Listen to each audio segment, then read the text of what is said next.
زاہد صاحب سوال کیجیے گا. زاہد صاحب. السلام علیکم سر. وعلیکم السلام. سر سب کانٹیننٹ کے اندر مسلمان جب حکومت میں تھے یہاں پر تقریباً 350 سال تک، تو مسلمانوں کے اندر مختلف قسم کے لوگ ہیں جن کے اندر کہیں مصلحت تھی کہیں مصلحت نہیں تھی.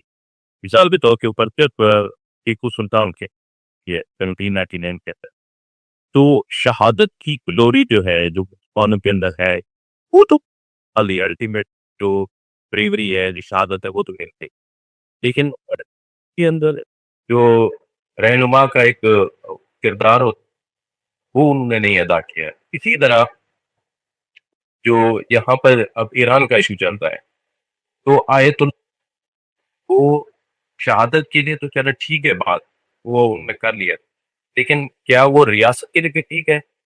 مثال کے طور کے اوپر اگر آپ آیت اللہ ہوتے تو کرنٹ سینیریو کے اندر آپ کی کیا پالیسی ہوتی کہ کیا ایکسپیڈینسی سے کام لیتے، کیا وہ شہادت کو ترجیح دیتے جیسے مسلمان؟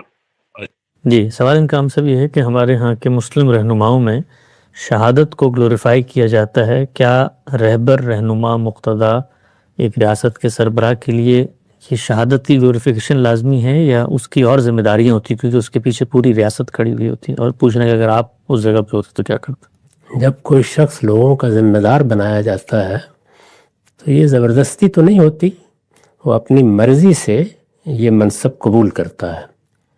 وہ اس منصب کو قبول کر لیتا ہے تو پھر اس کے لیے اپنی ذاتی خواہشات یا اپنی ذاتی ترجیحات قابل اعتنا نہیں ہونی چاہیے. اس کو پھر لوگوں کو دیکھنا ہے، وہ جس قوم کا سربراہ بنایا گیا ہے اس قوم کا کس چیز میں فائدہ ہے، کیا چیز اس کے لیے ضروری ہے، دنیا اور آخرت کے لحاظ سے ان کی رہنمائی کیا ہونی چاہیے، اس کی یہ ذمہ داریاں ہیں. اسی طرح اگر وہ سربراہ بنا دیا گیا ہے تو اس کو اپنی حفاظت کا اہتمام کرنا ہے. دنیا میں اللہ تعالیٰ نے جو اسباب کا کارخانہ بنایا ہے اس کو ہر حال میں ملحوظ رکھنا ہے.